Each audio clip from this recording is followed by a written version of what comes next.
The world is asking, what exactly is the value of the life of a Nigerian citizen? Controversies have filled the airwaves and media headlines, debates on who's to blame or who's not.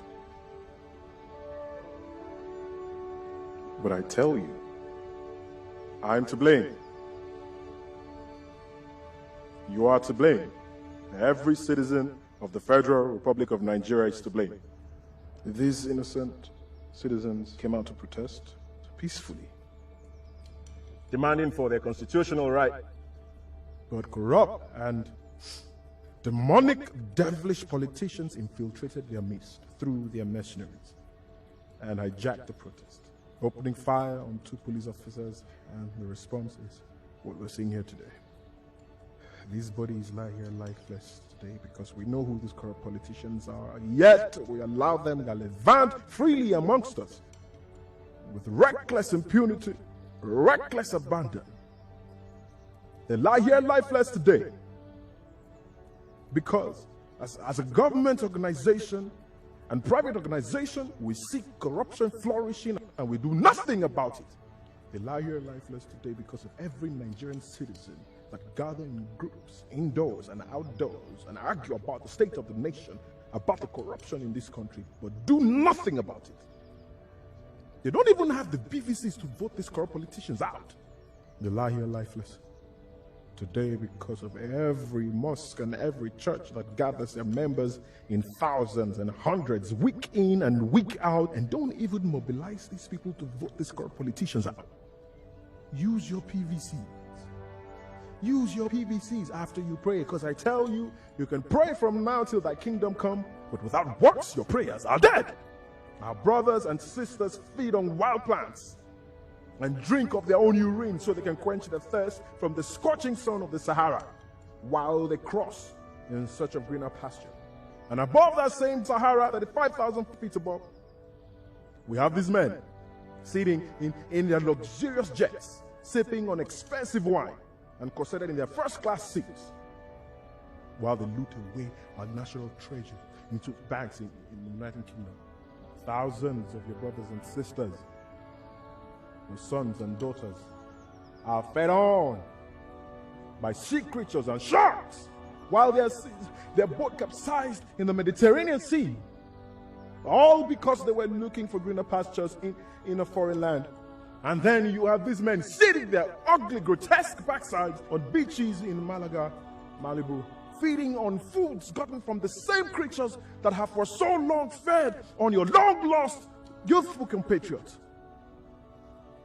But today ends the reign of terror with this evil that they've done.